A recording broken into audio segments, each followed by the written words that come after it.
c'est 160 $ que vous économisez l'aller. Dépenser est vraiment anxiogène pour moi, vraiment. Être payé pour voyager.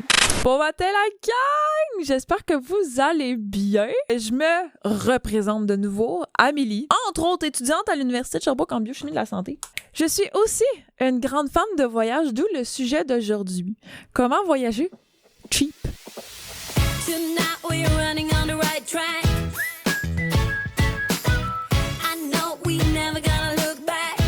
Je vous rappelle le nouveau format que je crée maintenant en collaboration avec CFAC, la radio officielle de l'Université de Sherbrooke. D'abord, j'aimerais vous dire que j'aimerais bien ça, être une vraie influenceuse, là, puis être payée pour voyager. Mais je voyage quand même à tous les ans. Je débuterai avec un truc, celui du mode navigation privée. C'est déjà arrivé à des gens autour de moi qui ont cherché des hôtels, qui sont revenus le lendemain et les hôtels étaient le double du prix que ce qu'ils avaient vu la veille. Ils se sont simplement mis en mode navigation privée et les prix sont redevenus bas. Ils se disent, c'est sûr cette personne-là va partir en voyage, on va booster les prix. De toute façon, elle va payer, peu importe le prix. Nope! Ne payez pas n'importe quel prix. Tout ça pour en arriver aux billets d'avion. Dans les billets qu'on achète habituellement, disons Air Canada, ça inclut beaucoup de choses qu'on n'a pas nécessairement besoin. Moi, j'utilise le site internet kiwi.com pour comparer mes vols. Il y a deux choses qu'on doit considérer. Tu veux du ultra low cost, ce qui veut dire que on n'inclut rien, puis on rajoute par après les options que vous avez besoin. Mais il y a aussi, d'une journée à une autre, les prix sont pas pareils, ça peut doubler du prix. Disons que on s'en va à San José parce qu'en haut, je pars au Costa Rica. D'abord, ce que je vais faire sur kiwi.com, c'est mettre plusieurs places de points de départ. Par exemple, Burlington et Toronto, c'est quand même des villes plus ou moins proches de Montréal qui peuvent être utilisées aussi comme point de départ. Vous pouvez sauver 100 à 200, 300 $ le billet d'avion aller-retour. Et là, je m'en vais, mettons, à San José. Ce qui est magnifique, c'est disons que je pars en août, parce que c'est là où est-ce que je pars. On voit carrément les prix journée à la fois. Si je prends le 1er août, les billets sont de 450 $. Si j'attends 12 jours, j'ai un billet à 290 $. C'est 160 $ que vous économisez l'aller. Mais bon, moi, j'ai pas des vacances flexibles, je peux pas attendre 12 jours. Je dis le 3 août parce que c'est proche du 1er, puis c'est pas mal là mes vacances. C'est pas vrai, là. Je fais juste une simulation. Je peux sélectionner le retour si je suis pas sûre entre 3 dates, mais je vais aller choisir la date la moins chère. Vous pouvez économiser juste des centaines de dollars comme ça. On définit les dates.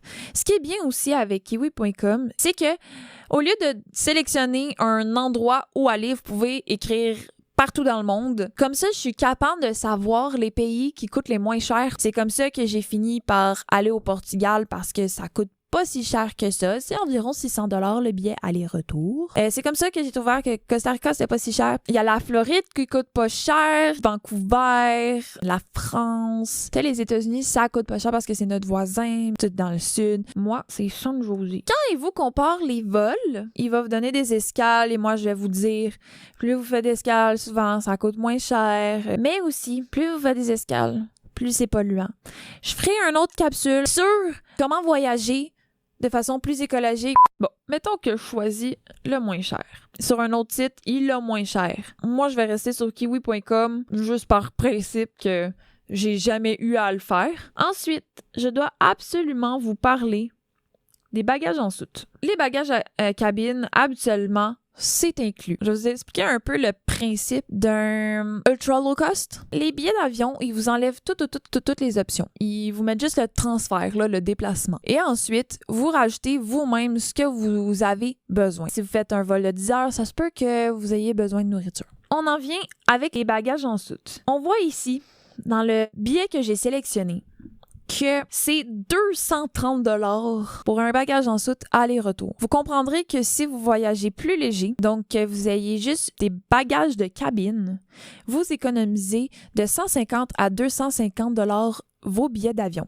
Et quand je parle de cabine, là, de sac de cabine, moi, je voyage en backpack, je mets jamais de soute parce que, de toute façon, vous allez perdre du temps à l'aéroport. Vous pouvez attendre jusqu'à 1 heure. Moi, je sors de l'avion, puis je fly. Voici le genre de sac que j'apporte en cabine. C'est carrément mon sac à dos. C'est quand même énorme. Imaginez que là-dedans, j'avais un drone, une caméra, 2 lentilles, mes produits hygiéniques de beauté de bain. J'avais mon linge pour genre 7 jours. J'avais même du stock de ma sœur dans mon sac. J'avais même des collations. C'est sûr qu'il y a des choses que tu ne peux pas apporter dans l'avion. Ça se fait d'acheter sur place des rasoirs, si vous voulez apporter un rasoir. Ensuite, des billets d'avion vous rajoutent des assurances que vous n'avez pas nécessairement besoin parce que si vous avez une assurance voyage, vous êtes probablement couvert pour toutes. Mais ils vont vous le redemander et redemander. Donc, vous choisissez aucune assurance. Si vous voulez choisir vos sièges tout de suite, vous allez payer 80 $ pour choisir vos sièges et être assuré d'être à côté de votre partenaire, votre groupe. Vous n'avez pas besoin de faire ça. Votre check-in, là, 24 heures avant, ils vont vous l'offrir gratuitement. Et ça m'est jamais arrivé que je n'ai pas réussi à être à côté de mon partenaire. Avant de passer à un autre sujet que les billets d'avion pour économiser, je vais parler un peu plus en profondeur des bagages en soute. C'est quoi mes trucs? Comment je fais pour tout mettre dedans? Ben, je voyage léger. Je roule mon linge. Merci maman pour ce truc. J'utilise des bobettes pour 3-4 jours. Ben, des sous-vêtements, tout court, parce que j'utilise aussi des bas.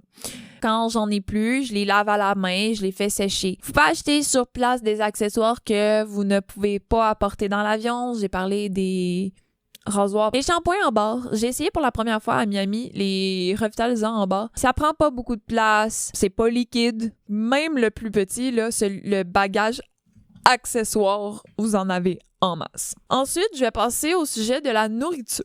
Wow, mon Dieu, j'ai un hockey, je pense. Un voyage d'expédition, ça se peut que tu ressentes plus la faim, que tu ne manges pas à tes heures, que tu ne manges pas la même quantité que dans tes habitudes. C'est normal. Pour les collations, j'ai apporté mes propres collations que j'avais cuisinées avant de partir. Donc, des muffins et des boules d'énergie, et ça l'a passé à l'avion. Il faut seulement que tes collations ne soient pas d'origine ethnique. Pour les déjeuners, j'adore les sortes de pain du style pain aux bananes, pain au raisin, parce que t'as pas besoin nécessairement de le faire cuire, tu peux le manger comme ça, t'as pas besoin de tartinade non plus, t'en manges plusieurs tranches, ça te bourre. Si vous avez accès à un toaster, du pain, du beurre d'arachide, que vous allez à l'épicerie, allez dans les marchés, s'il y en a, les marchés extérieurs. En Europe, j'ai adoré, j'aurais passé des journées là-bas, ça fait partie de l'expérience, c'est tellement le fun. Quand tu vas à l'épicerie, achète du pain, de la viande froide si tu manges de la viande. Mais tu peux acheter des tomates, de la laitue, tu peux te faire des sandwichs et les soupers, on se permet d'aller un peu plus au restaurant. Au Portugal, la nourriture, elle est incroyable. Et elle est pas si chère que ça, mais ça valait la peine de mettre de l'argent dans la bouffe. Sinon, ben, fuck la bouffe, là, mange des cannes de conserve. Hey, c'est drôle à dire, là, mais des cannes de conserve, ça coûte vraiment pas cher, pis c'est quand même nutritif, là. Passons au sujet du logement. Étrangement, je trouve que c'est bien plus complexe que les billets d'avion. Le logement, tu dois tellement calculer de choses avant de partir. Il faut vérifier le coût de la vie. Parce que je suppose que, justement, tu utilises kiwi.com, tu écris partout dans le monde et il te dit, ouais, New York, c'est genre 300$ l'aller-retour, c'est pas bien cher. OK, mais le coût de la vie, c'est dispendieux, vraiment. Faut faire la recherche de voir si tout l'argent que tu as économisé dans ton billet d'avion, si tu vas pas le reperdre dans un hôtel. Si on compare New York au Costa Rica. Costa Rica, ça m'a coûté 600$ l'aller-retour et New York peut coûter 300$ aller-retour. Mais une chambre d'hôtel coûte environ 250$ la nuit et le Costa Rica coûte 30$ la nuit. Donc, vous voyez que si je choisis New York au lieu de Costa Rica pour économiser de l'argent sur le billet d'avion, je vais tout le redépenser dans le logement. Mais il y a quand même des options, même si on choisit quand même New York. Quand j'y étais avec mon copain, on y était sur un coup de tête et j'ai trouvé une place pour faire du camping. Ça nous a coûté 30$ la nuit. Vous pouvez aussi me suivre sur Instagram, sur Amélie Boho Dreamer. Tu remplaces tous les espaces par la barre de soulignement. OK, pour revenir au logement, il y a certains trucs, les Airbnb.